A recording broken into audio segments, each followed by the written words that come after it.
Je salue dans le nom du Seigneur toutes celles, ceux qui sont présents ici, en particulier celles qui nous rendent visite, quelques visiteurs, celles et ceux qui ne sont pas là très souvent.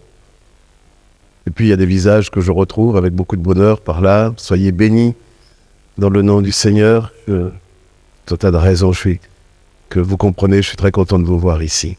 Je salue chacun d'entre vous au nom de l'Église. Je voudrais que Dieu bénisse notre divine communion fraternelle. Soyez bénis au nom du Seigneur.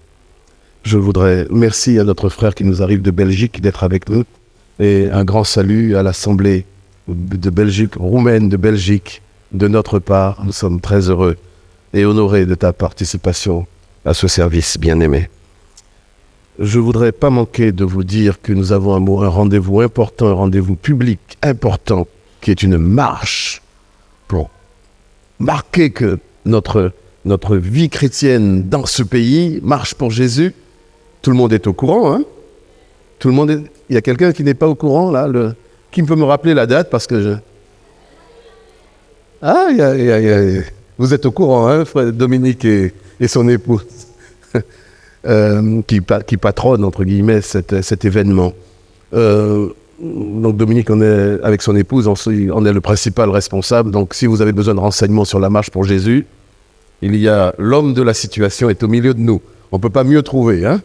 Voilà, donc la marche pour Jésus, c'est le 21 mai. À quelle heure, rappelle-nous? À 13h30, en place de la République. 21 mai, 13h30, place de la République. Nous allons marcher pour Jésus. Traverser les rues de Paris. Écoutez-moi un instant, c'est extrêmement important. Et c'est devenu urgent que nous en comprenions le sens et la nécessité.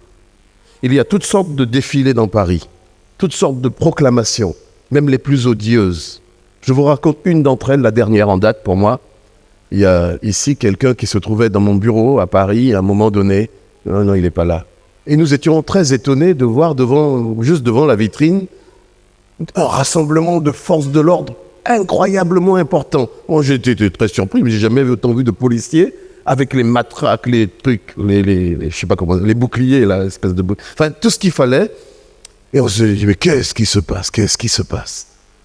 C'était très étonnant comme organisation policière. Et tout d'un coup, au bout d'un moment, sont arrivés 500, 600, 700 jeunes garçons, jeunes gens, entre 18 et 25, 26 ans, moins de 30 ans à coup sûr. Ils étaient là et puis on se disait, qu'est-ce qu'ils font là?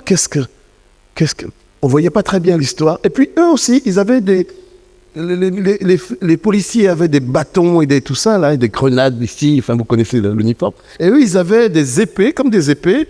Ils étaient tous cagoulés. Ils avaient des bannières, enfin des drapeaux, avec des têtes de mort. Comme ça. Alors moi, j'ai jamais vu ça de ma vie. Et je me dis, mais que font ces jeunes gens? Alors bon, ils ont défilé avec une quantité de policiers, les bordons de droite et de gauche. Mais ce n'étaient pas les policiers ordinaires, c'était ceux qui étaient prêts à frapper. Là, hein. Je ne sais pas pourquoi, mais c'était pas... Et puis ils sont partis, ça a duré. Mais ils sont stationnés juste devant mon bureau, comme par hasard, pendant 20 minutes. Alors moi, je les regardais pendant 20 minutes, mais je comprenais. Et à la tombée de la nuit, en fait, j'ai compris qu'ils attendaient la tombée de la nuit. Ils ont retourné leurs espèces d'épées, qui étaient en fait des cierges. Ils ont retourné à la main, ils ont tous allumé les flammes et ils ont commencé à proclamer qu'ils travaillaient pour Satan. Et ils défilaient. Moi, vous êtes aussi stupéfaits que moi. J'en conviens, j'avais jamais vu ça. Des hommes qui travaillent pour l'enfer, des jeunes gens perdus. Et quand j'ai réalisé ça, je me suis dit, Seigneur, pardon. Pardon. Qui leur annoncera la vérité? Qui, Seigneur? On peut toujours dire, oh, c'est affreux. Et là, je me suis senti responsable. Je dis, voilà des jeunes de 20 ans. Et je vous le partage comme je l'ai vécu. Hein. Je ne vous dis pas que j'ai raison, ne cherchez pas, j'ai tort ou raison. Mais est-ce que moi, j'ai pris le temps d'aller leur dire, la vérité, elle est par là. C'est le Seigneur Jésus, celui qui est passé à Golgotha, le seul qui a donné sa vie pour vous. Ne croyez pas à toutes les organisations d'hommes. On vous trompe, vous vous trompez, vous êtes dans...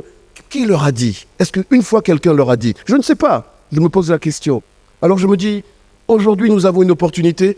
Au moins un jour je dirais, moi je suis allé dans les rues de Paris annoncer que Jésus est vivant. Ils en feront ce qu'ils voudront, mais je l'aurais fait. Dieu ne me demande rien de plus que d'annoncer qu'il est vivant. Amen.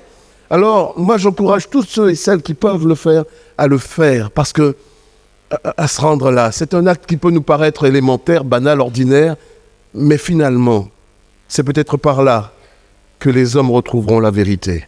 Ils sauront au moins à qui poser des questions, des hommes, des femmes de vérité. Vous savez, bon, je n'aurai pas le temps, je vous laisse là-dessus, faites comme vous pensez bien, mais notre mission, c'est d'annoncer que Jésus est vivant. Et puis, dans ce prolongement-là, je vais juste coller avec les quelques mots que j'ai à vous partager. Après vous avoir de tout cœur salué, je vous ai raconté cet événement. Il est important que nous-mêmes, nous nous posions quelques questions, et c'est le sens un peu de nos rencontres. Chaque fois que nous nous rencontrons, nous avons beaucoup de plaisir à partager autour du Seigneur, avec le Seigneur, ce qu'il est, ce qu'il fait, ce qu'il apporte, la manière dont il corrige nos vies, il nous reprend, il nous exhorte, des fois il nous permet des galères pas possibles pour que nous en sortions vainqueurs. Il nous permet d'être témoins de la folie du monde, Dieu est bon. Amen, Dieu est bon. Dieu est vraiment bon. Si on avait eu le temps, on l'aurait chanté, parce qu'on aime dire ces choses en chantant, mais on n'a pas le temps. Mais Dieu est bon. Le problème, c'est comment nous traduisons ça, quelle est sa bonté, où est-ce qu'il est, comment il se manifeste, comment on le connaît, comment on le rencontre, où est-ce qu'il est d'abord. Et je me rappelle, et j'ai trouvé, en me posant cette question, un passage de la Bible, ça ne va pas vous étonner que j'ai tiré ça de la Bible, un passage de la Bible dans lequel il y a un jeune homme qui, comme peut-être pas d'ailleurs, pas du tout, un jeune homme qui s'appelle Moïse, enfin à l'époque c'était un jeune homme, il faisait paître le troupeau et il était un peu en quête lui aussi. Et puis il s'est trouvé en train de faire manger les brebis, les moutons, enfin le cheptel, là il faisait manger, et tout d'un coup il a vécu quelque chose d'extraordinaire. En passant quelque part, un truc étonnant, il y a des choses étonnantes comme ça, de belles, de mauvaises. Moïse va découvrir qu'il y a ce qu'on appelait couramment un buisson ardent, un feu qui ne s'éteint pas, on ne sait pas qui l'a allumé, un feu. Et là-dessus, Moïse est étonné, il va regarder ça, il regarde, il essaie de comprendre pourquoi il y a un feu, un endroit a priori complètement désert où il n'y a personne, il n'y a rien. C'est le mont Horeb, ça veut dire sec. C'est exactement l'inverse du mont Sinaï, là où il y a les richesses. Bon. Et là, il n'y a rien. A priori, il devrait rencontrer rien du tout, personne, juste faire manger les moutons, ce qu'ils pouvaient trouver le long des... Et le feu. Le feu. Alors, Moïse, vous connaissez l'histoire, il regarde ça. Un peu peut-être comme ce matin, des gens ici se disent, mais comment il parle comme ça? Il regarde des gens qui chantent, il regarde en disant, mais il regarde avec curiosité. C'est étonnant, comment il parle au nom de Dieu, il chante, il parle dans des langues étranges. C'est bizarre ce qu'ils font ces gens-là. Il y a peut-être des gens ici qui sont là pour la première fois. C'est complètement bizarre la façon dont ils vivent leur foi. C'est troublant leur histoire. Et Moïse était un peu comme ça. C'était très troublant. Oh là là, mais c'est un truc étonnant. On n'a jamais vu ça. C'est dangereux même peut-être. Et Dieu, à ce moment-là, ayant vu quelqu'un qui s'intéresse, qui est un peu curieux, qui pose des questions, qui se pose des questions, Dieu répond. Dieu a décidé de répondre à Moïse. Tu vois ce feu-là, ne t'inquiète pas. Hop, arrête Moïse. Tu as assez vu, ne t'approche pas. Ah ben, moi je me serais dit, j'aurais été le puissant. Avance encore. Non, Dieu dit à Moïse, stop. Moïse, tu as vu le feu? Stop. Ça ne vous étonne pas? Tu as vu quelque chose ici, dans cette assemblée? Stop. Regarde. Stop dans ta tête, ne juge pas. Tu comprends pas, ne mets pas de mots. Stop, Moïse. Ne rentre pas dans le feu. Attends, Moïse. Moi, je me serais dit, non, au contraire, tu as vu quelque chose, si tu ne comprends pas, rentre dedans. Non, non, stop, écoute. Moïse, écoute. Moïse, c'est... Aujourd'hui, on aurait pu dire Moïse le sauvé. Hein, c'est son nom, je crois. Alors, je fais attention parce qu'ici, il y a des linguistes. Hein. Moïse, c'est le sauvé. Alors, aujourd'hui, on pourrait peut-être dire, par un léger glissement que vous me permettrez, on dirait Moïse, c'est le chrétien. Enfin, il aspire peut-être comme ça. Ouais. Un léger glissement. Bon, je referme cette parenthèse parce que ça va faire débat après. Et j'aurais du mal à m'en sortir. Mais je voulais simplement dire, peut-être que ça pourrait être l'un d'entre nous qui serait là, face à quelque chose d'étonnant, que nous aurions même vu ici, des gens qui lèvent les mains pour louer Dieu. Ça pourrait être quelque chose de cet ordre-là. Et tout en se disant, il y a peut-être quelque chose de Dieu là-dedans. Alors, pourquoi Dieu dit à Moïse, arrête-toi? Et puis il lui dit plus tard, vous connaissez pour la plupart l'histoire, il lui dit, retire tes sandales, ne t'approche pas de ce feu avec tes... Bon, en termes populaires, hein, ne viens pas ici avec tes godasses. Retire tes chaussures. Enfin, à l'époque, tes sandales. Mais aujourd'hui, on dirait tes pompes. Rentre pas avec tes pompes. Hein? On aurait dit comme ça, non? Bon, enfin, il y en a qui ne comprennent pas. C'est pas leur langage. Moi, je parle avec les jeunes des fois, alors je me fais jeune. Bon. Mais vous savez, alors quand je dis je me fais jeune, c'est en fait je suis en train d'introduire une autre notion. Dieu dit à Moïse, l'endroit où tu te trouves est un lieu saint. Alors voilà, 3 points que nous allons essayer d'interroger.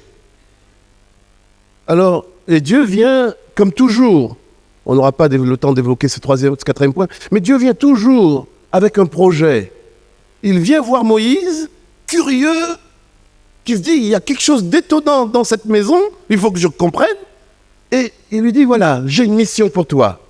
Ah bon, moi, Moïse? Et alors Moïse, il est tout à fait surpris que Dieu déjà vienne le rencontrer. C'est un peu notre cas ici. Mais Dieu, un Dieu si grand, tous en croient ici, je crois qu'il a fait le ciel, la terre, les étoiles, le soleil, il m'a créé deux. Mais un Dieu si grand qui viendrait à ma rencontre. Mais oui, c'est ce qu'il dit à Moïse. Moïse, arrête. Stop. C'est pas la peine d'approcher. Si tu cherches, laisse-moi venir à toi. Je peux, moi, venir à toi. Et d'ailleurs, il le confirme, Dieu. Il dit, tu sais, Moïse, je suis descendu. J'ai vu le peuple qui souffrait. J'ai vu la douleur. J'ai vu comment toi, dans cette église peut-être, tu souffres. J'ai vu combien, et c'était dit tout à l'heure, j'ai vu combien tu es oppressé dans ta vie. J'ai vu combien tu as de soucis de relations. J'ai vu ta souffrance. J'ai vu combien les hommes ont été injustes avec toi. Et il le dit au peuple juif, qui est pris par le peuple égyptien. Ce peuple juif ne sert qu'aux corvées les plus dures, de manière injuste, pour satisfaire, ça va vous parler peut-être, pour satisfaire l'économiquement correct. Pour l'économie. J'ai vu combien... Par intérêt, on t'a pressé, on t'a menti, on t'a trompé. J'ai vu combien les hommes t'ont trimballé dans des pensées à droite, à gauche. J'ai vu, je suis descendu, j'étais avec toi, j'ai vu. Moïse, c'est pas la peine, on se comprend maintenant. Ne cherche pas davantage. Si tu veux, Moïse, écoute, moi, Dieu, c'est moi qui viens à côté de toi. Je marcherai avec toi. Et vous lirez ça dans le livre de l'Exode au chapitre 3, les versets... Tout le chapitre, ce sera bien. Et vous retrouverez ça tout à l'heure à la maison, vous lirez ça en famille, n'est-ce pas? Vous verrez que Moïse était tout à fait surpris, comme vous peut-être, qui pouvez entendre aujourd'hui que Dieu, mais c'est une notion incompréhensible, que Dieu descend du ciel pour venir marcher avec moi. Mais on n'a jamais entendu une chose pareille. C'est pas possible ça. Moi, je suis moi, et puis ma vie, c'est comme ça. Mais tu peux raisonner comme ça. Mais ce matin, tu peux être comme Moïse qui dit « Oh Dieu, si c'est toi qui fais ça, si c'est toi qui me promets d'être avec moi, si c'est toi qui dis que tu me sortiras d'Égypte, et Dieu l'a fait pour le peuple juif. Il a arrêté l'oppression. Il a enlevé les hommes de prison. Il a enlevé les hommes des soucis. Il a arraché son peuple. Il a envoyé libre. Dieu peut le faire encore aujourd'hui.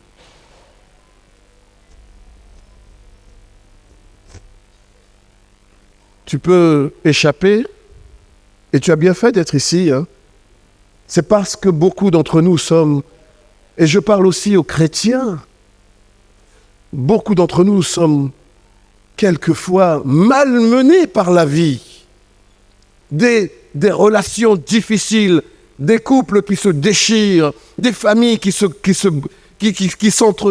querellent pour toutes sortes de raisons, des héritages, des choses, des patrons qui vous oppressent, des ouvriers qui oppressent les patrons, tout, dans tous les sens ça fonctionne, des choses qui ne vont plus. Et on se dit, où va le monde? Qu'allons-nous devenir? Alors on dit, il n'y a pas de solution, l'économie va mal, qu'allons-nous laisser à nos enfants? La couche d'ozone est grave, enfin je ne sais pas comment on dit, il y a des problèmes, la terre se réchauffe, on va tous mourir en clair. La pollution gagne, Tchernobyl est sur notre tête, les menaces de guerre, là, je ne sais pas quoi, d'armement, on ne sait plus, il n'y a que de... Ouvrez la télé si vous ne savez pas, enfin je l'ouvre très peu de temps, je n'ai pas le temps, mais j'entends quand même les commentaires. Dites-moi, quand vous avez entendu une très bonne nouvelle à la télé, ça remonte à quand? Une nouvelle qui vous donne de l'espoir, du courage, de la volonté d'aller de l'avant. Ça date de quand? Alors, Moïse, qui était dans un endroit sec, peut-être comme vous êtes dans une vie sèche, il ne se passe rien. Je galère, disent les jeunes. Les vieux, je ne me rappelle plus comment on dit. Il y a longtemps que je n'ai pas dit, moi. Mais les jeunes, ils disent « je galère ». Vous savez, il y a une solution. Moïse l'a trouvée. Moïse se dit « ok, Seigneur, dis-moi d'abord, qu'est-ce que tu attends de moi ?» Dieu lui dit « écoute Moïse, je vais faire quelque chose pour toi. Et toi qui es ici ce matin, tu peux entendre ça. Dieu appelle par 2 fois Moïse, Moïse. Et quand Dieu appelle 2 fois, tous les prédicateurs, vous l'avez entendu, peut-être que vous l'entendez pour la première fois, mais quand des noms sont insistants comme ça dans la parole, c'est qu'il y a une raison. Et Dieu insiste et t'appelle toi aussi par ton prénom. Comme le mien, Gilbert. Et par ma bouche, cette voix retentit encore aujourd'hui dans cette assemblée. Et il appelle Léa, il appelle Thomas, il appelle Evelyne, il appelle celui qui veut bien se laisser appeler. Veux-tu te laisser appeler ce matin par Dieu? Il appelle encore. Il appelle, et c'est sérieux mes bien-aimés. Il appelle ce matin chacun de ceux et celles qui disent « Moi, je serai bien Moïse. Moïse, le chrétien, ben c'est moi. Il m'appelle par mon nom. » Il appelle chacun de nous. Il t'appelle. Lorsqu'il appelle, je vous l'ai dit, il appelle pour une raison. Il n'appelle pas pour faire comme ça, pour que vous sachiez simplement qu'il est là. Il appelle pour faire quelque chose. Est-ce que tu permets que Dieu fasse quelque chose dans ta vie? Est-ce que tu accepterais que Dieu vienne te rencontrer? Est-ce que nous accepterions que Dieu vienne à notre rencontre ce matin? Qui que nous soyons, peut-être une nouvelle fois, peut-être la Xème fois.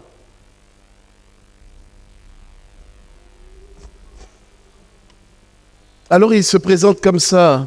Il dit à Moïse, « Moïse, je suis le Dieu de ton père. » Ah bon? Oui, je suis le Dieu qui était déjà avant. Je suis même le Dieu d'Abraham, le Dieu d'Isaac, le Dieu de Jacob. Je suis celui qui était. Autrement dit, je suis celui qui vient de loin, loin, loin d'éternité, avant la fondation du monde. C'est le même Dieu qui t'appelle et qui te dit, est-ce que tu veux que je vienne, moi, près de toi? Est-ce que tu veux que je vienne dans ta vie? Est-ce que tu veux que je me manifeste? Je suis ce Dieu-là. Le Dieu des générations antérieures. Au moins 3 générations. Mais moi, ça m'intéresse. Je me dis, mais ça, c'est le Dieu de la famille. Pas vous? Le Dieu qui a pensé à mon père. Le Dieu qui... Alors, s'il a pensé à mon père, moi, en tant que père, il pense à mes enfants. Oh, ça m'intéresse. Il me fait une promesse cachée. Il pense à mes enfants. Il pense à mon fils William. Mais il pense aux enfants de William. Vous connaissez William, alors? C'est mon fils, hein? Oui, alors c'est ça. Je me dis, mais il y a une promesse cachée. Moi, ce Dieu, j'en ai besoin. Parce que William, je ne peux rien lui apporter de plus que Dieu. Oh Seigneur, oui, viens. Si tu ne viens pas seulement pour moi, viens au moins pour William. Viens au moins pour les enfants de William. Viens, Seigneur, je veux. On pourrait aussi avoir une position blasée. Oh, oh, oh. Dieu, tu me proposes de venir. Oh, bof. Oui, on a le droit, hein, c'est un Dieu de liberté, mais c'est aussi le Dieu de la famille. Et en cette qualité, moi je dis, Seigneur, s'il te plaît, viens aujourd'hui, pas demain, pas tout de suite, viens, Seigneur, viens. Viens pour moi, mais viens pour ma descendance. Si tu étais pour mon père, mes grands-pères, si tu étais pour Abraham, pour Jacob, pour Isaac, tu peux l'être aussi pour moi. Et pour ma descendance, viens. Soyons pas égoïstes. Le Dieu de la famille, il est plus qu'un Dieu pour nous. Il est un Dieu pour ceux que nous aimons. Il est un Dieu à la disposition de notre descendance. Si toutefois nous l'accueillons, nous l'acceptons, nous le prenons, nous l'invitons, nous le convoquons, nous l'invoquons, nous le recevons, tout ça est à notre disposition.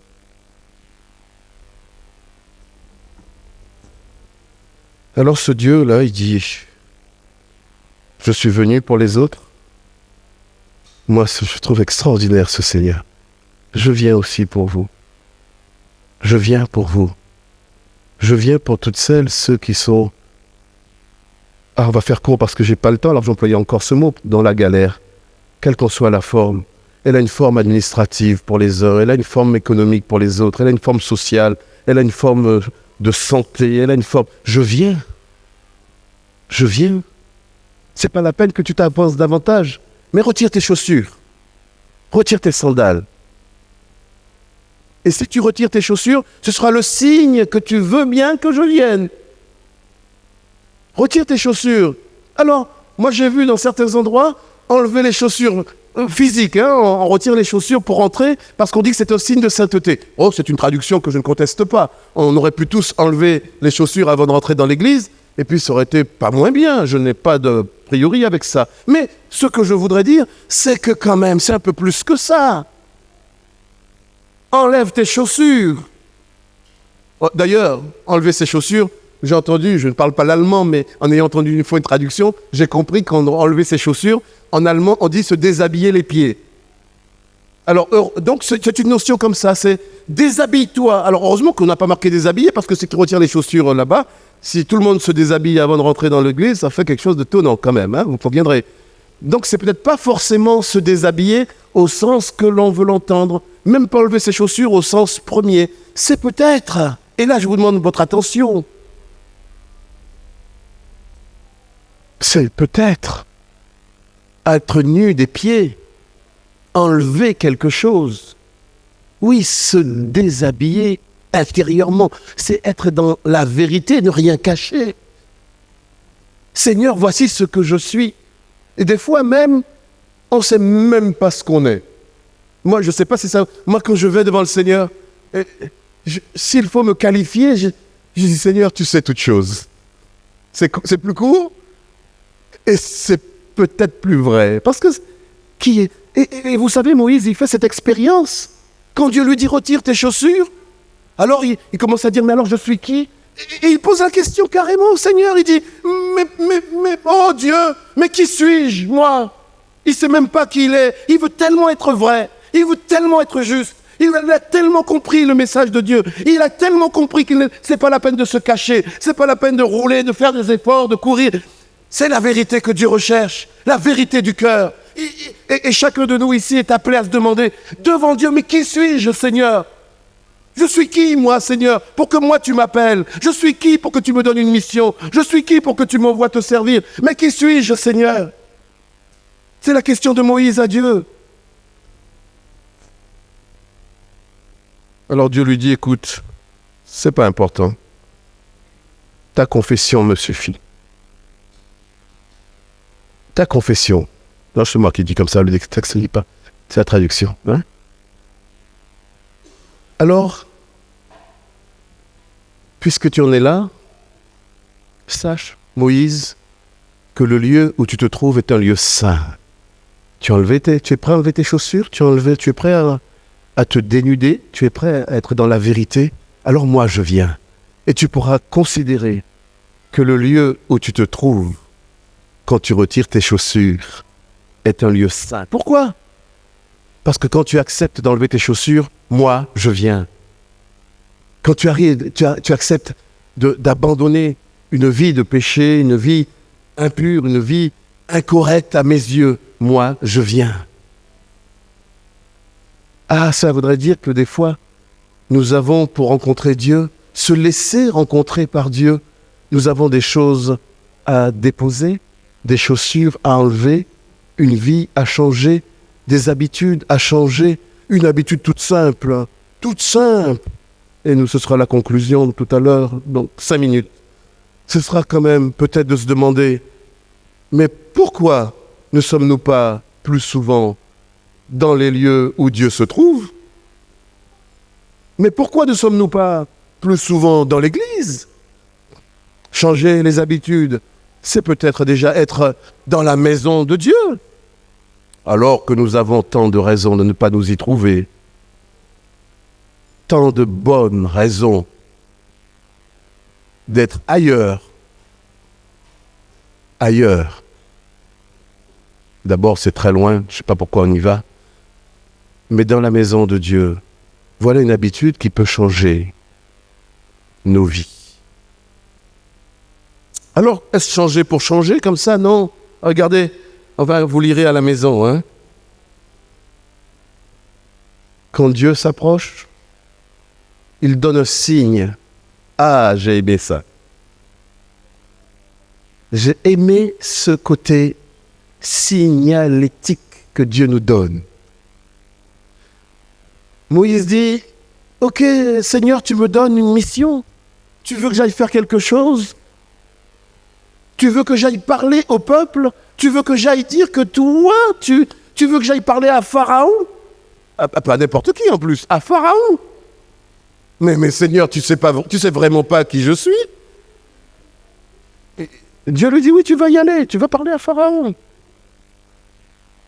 Et à Pharaon, c'est quand même pas n'importe qui. Imaginez un instant, alors, pour que nous comprenions bien l'histoire, imaginez un instant qu'une révélation vous vienne, une vraie, hein, en vous disant, écoutez, quand vous sortirez d'ici, vous prenez votre voiture, vous ne rentrez pas à la maison, vous allez directement à l'Élysée parler à M. Chirac. Imaginez. Non, on voit quelqu'un d'autre, Seigneur. C'était la situation de Moïse à ce moment-là. Mais on ne pourra jamais. Et les gardes et tout ça, tu vas y aller, Moïse. Alors Moïse accepte sa mission. Après qu'il ait découvert le Dieu de la famille, il va découvrir que Dieu lui parle encore davantage, lui donne des instructions claires. Et je vous demande de retenir une chose, c'est l'ordre de Dieu à Moïse et à chacun de nous. Retenez, si vous pouvez, cela. C'est très simple. Dieu dit à Moïse, « Va, je t'envoie. Va. Sors d'ici ce matin, sache, Moïse, que moi, l'Éternel, je t'envoie. Voudriez-vous partir avec cela dans votre cœur ce matin? Va, je t'envoie. Ne repars plus seul. Et Moïse devait se dire, mais c'est pas possible. Moi, je vais où? Alors Dieu lui dit, tu vas où? Ben, tu vas voir Pharaon, ok. Tu vas raconter tout ça. Tu vas même parler au peuple. Va, je t'envoie. Alors vous savez qu'à ce moment-là, Moïse est dans une problématique. Enfin, maintenant on dit problématique. On pourrait dire un problème, c'est pareil, je ne sais pas quelle différence faire. Moïse est avec un problème un peu étonnant. Il dit, mais jamais personne ne va me croire. Si moi je vais dire que Dieu a parlé, là, mais ils vont tous me prendre pour un cinglé. Alors Dieu, je veux bien le faire, mais dis-moi au moins comment tu t'appelles.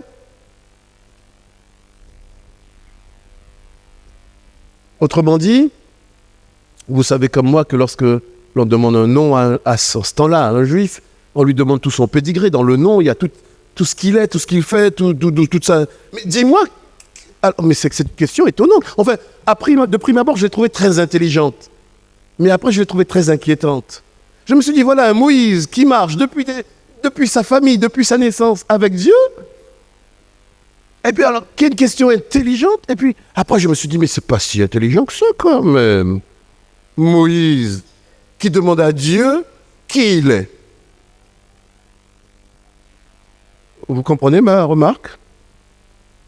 On peut être avec Dieu depuis... Bon, je suis né dans une famille chrétienne.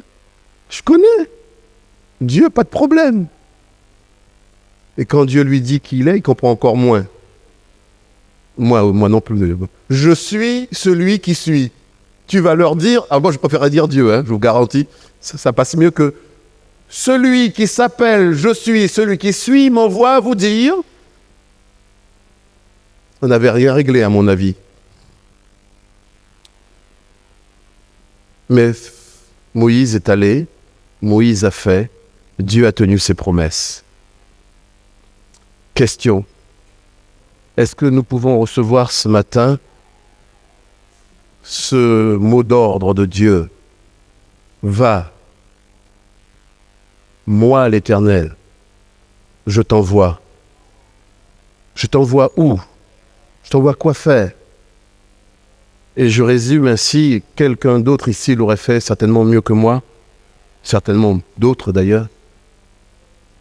Va, je t'envoie, va t'occuper de mes affaires, et moi, je m'occuperai des tiennes. Vous pouvez retenir ça comme ça?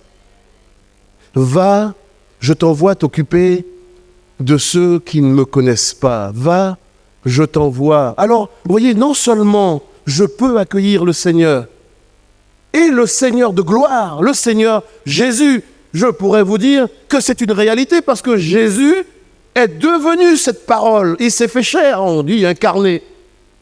Et Jésus le dit lui-même à certains, vous lirez également dans l'évangile de Jean, chapitre 8, les versets 25 et suivants. Jésus dit à plusieurs reprises, à 3 reprises, « Je suis celui qui suis ». Autrement dit, exactement ce que Dieu dit à Moïse. Autrement dit, Jésus a choisi, Dieu a choisi. C'est comme si moi je voulais parler à quoi? À une fourmi. Ah ben bon, c'est fantaisiste, hein? Je veux parler à une fourmi. Ben si je veux parler à une fourmi, je ne vais pas jouer les héros, je vais me faire tout petit. Je vais essayer d'être fourmi moi-même, vous comprenez?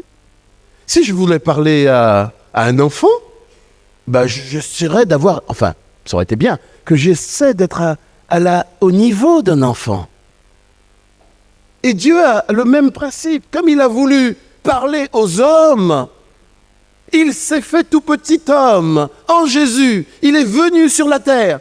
Dieu s'est fait homme incarné pour parler à chacun de nous ce matin. Extraordinaire, vous ne trouvez pas? Il est allé à la croix démontrer qu'il aimait les hommes. Il est allé à la croix démontrer qu'il pouvait souffrir pour nous. Il est allé à la croix démontrer qu'il était réellement vivant. Il est allé à la croix pour que ce matin nous puissions répondre à la question: veux-tu que je vienne te rencontrer? Veux-tu que je vienne te rencontrer? C'est pas la peine de courir chercher ailleurs. moi, je viens parce que j'ai vu tes souffrances, j'ai vu tes bagarres, j'ai vu tes luttes, j'ai une mission pour toi. Aujourd'hui, si tu entends ma voix, je te donne une mission. Veux-tu que je te rencontre? Veux-tu que je te confie une mission précise? Veux-tu partir d'ici en disant « Oui, l'Éternel m'a dit, va, je t'envoie ». Et la conclusion de tout cela, c'est que l'Éternel lui-même dit à Moïse « Tu auras un signe, Moïse, que je suis avec toi. » Ah, comment, Seigneur? Tu auras un signe que je suis avec toi. Et chacun de nous peut entendre ici, Dieu promet, une promesse, que nous aurons un signe, qu'il est avec nous tous les jours. Vous le connaissez, le signe? Ah non, pas le... Oui, le Saint-Esprit, c'est plus tard. Non, je veux... Parce que moi, ça m'intéresse. Je joue au savant, là, comme ça. Mais je l'ai découvert en lisant le texte. Ne croyez pas que je sais ça depuis des années. Mais non, je suis pas... Non, mais je veux voir si j'étais le seul à ne l'avoir pas vu. C'est pour ça que je fais le test. Je dis quand même... Vous relirez tranquillement à la maison. Quel est le signe que Dieu promet à Moïse? Qu'il serait tous les jours avec lui. Je suis content, j'ai trouvé la bonne question. Eh bien, Dieu dit à Moïse, vous lirez, je vais être au verset 13, 14 par là. Il dit, Moïse, voici le signe que je suis avec toi. Mais c'est drôle parce que, comme toujours, le signe vient après l'acte. Il dit, en signe que je suis avec toi, moi l'Éternel, il y aura sur ce mont un culte à ma gloire. Amen. L'Église est le signe de la présence de Dieu. Le culte est le signe de la présence de Dieu. Amen. Je vous demande d'y réfléchir. On n'a pas le temps de développer ça, mais c'est extraordinaire. Ce matin, je veux terminer en priant pour ceux et celles qui voudraient. Je voudrais prier pour celles et ceux qui veulent répondre à cette question. Je voudrais prier, et l'Église veut prier avec moi, je le crois, pour celles et ceux qui se disent « Oui, je crois que Dieu est réellement vivant. » Je veux prier pour ceux qui croient cela. Je crois que Dieu me parle. Je veux prier pour ceux et celles qui croient en cela. Je veux prier également pour celles et ceux qui disent « Moi, je veux accepter la mission que Dieu me donne. » Quand il me dit « Va !» Je suis avec toi, je m'occuperai de toi, et toi, occupe-toi des autres. Je veux prier pour celles et ceux qui veulent rentrer dans ce processus, servir Dieu pour que Dieu s'occupe de nous. Amen. Je vous invite à vous lever.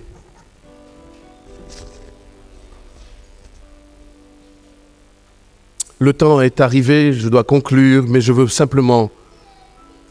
sur toutes ces bases-là, prier. S'il y a quelqu'un dans cette assemblée qui désire simplement que nous prions spécifiquement pour ces sujets que je viens d'évoquer, je vous invite à en faire un signe de la main. Dieu sait pourquoi vous levez la main. On n'a pas besoin de rentrer dans les détails. Levez simplement la main à votre place et je prierai pour ceux et celles qui le désirent.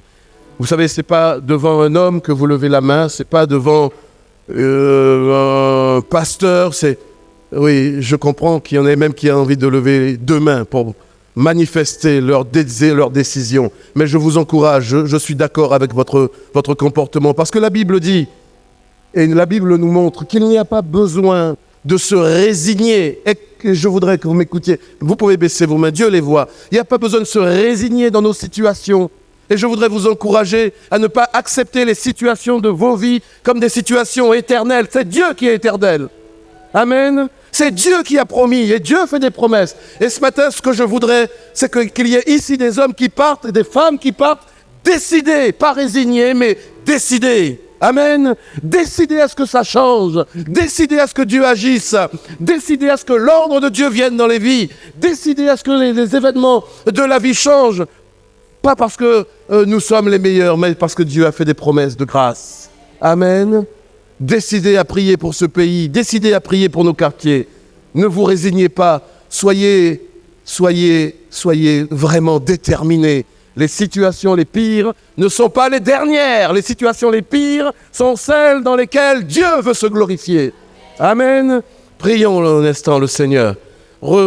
Promettez à Dieu, pour celles et ceux qui sont concernés, que vous allez enlever vos chaussures, vous allez changer. Et si vous ne pouvez pas le faire, dites au Seigneur, dans votre cœur, je sais que je ne peux pas, mais je sais aussi qu'avec toi, je peux. Tout est possible, dit l'Écriture à celui qui croit.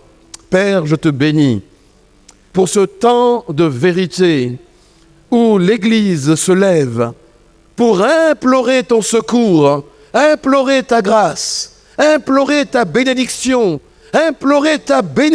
sur les vies. Seigneur, tu as promis d'être avec nous et nous savons que tu es avec nous. Le culte en est le signe. Et je te bénis de ce que ce matin, ton esprit visite chacun de nous. Ton esprit bouscule nos habitudes. Ta parole nous incite au changement. Ta parole nous incite au changement de comportement. Nous disons non à la résignation. Nous disons oui à la décision avec Jésus et pour son nom. Seigneur, puisses-tu confirmer dans nos cœurs qu'à chacun de nous ce matin, tu dis, va, je t'envoie, va avec la force que tu as, va tel que tu es, va avec la confiance en moi. Seigneur, mets ces paroles dans notre cœur, que nous repartions d'ici tous forts en Dieu, tous décidés en Dieu, tous déterminés à prier, à résister aux œuvres de destruction du malin, aux œuvres de destruction du diable. Seigneur, nous prions que le diable ôte sa main de nos vies, de nos familles, de la vie de nos familles. Nous proclamons la libération. Tu es venu libérer le peuple d'Égypte. Tu es venu libérer ton peuple. Seigneur, tu libères encore aujourd'hui. La Bible dit que tu es le même hier, aujourd'hui et éternellement. Merci Jésus de ce que tu donnes la conviction ce matin à chaque frère, à chaque sœur dans ces lieux, que c'est toi l'Éternel, toi le Dieu puissant qui vient à notre secours et que je te prie de permettre que chacun de nous ait le désir de se laisser rencontrer, habiter par toi, par ton esprit dès ce jour. Seigneur, je prie que cela occupe nos pensées toute cette semaine, que chacun de nous recherchions le vrai Dieu que tu es, le Dieu qui délivre de toute situation, le Dieu qui transforme les circonstances, le Dieu qui amène la vérité, le Dieu qui amène la sanctification, la paix et la force. Merci Seigneur, je proclame que tu nous bénis en cet instant. Je proclame que ta parole touche les cœurs maintenant. Je proclame que la parole de vérité transforme les vies. Je proclame que tu es vivant. Je proclame Seigneur en ton nom que mes frères, mes sœurs, moi-même, nous repartons forts et heureux en toi. Merci Seigneur. Accorde-nous la grâce de nous retrouver dans ces lieux, Seigneur. Accorde-nous de nous retrouver tous dans ces lieux pour célébrer ta grandeur et partager ta gloire. Je t'en bénis maintenant et jusque dans l'éternité. En Jésus, nous avons prié. Amen. Je vous souhaite un bon dimanche, beaucoup de bonheur. Prenons le temps de nous saluer, nous encourager et de nous rappeler que Dieu nous appelle. Va, moi l'Éternel, je t'envoie. Amen. Bonne semaine.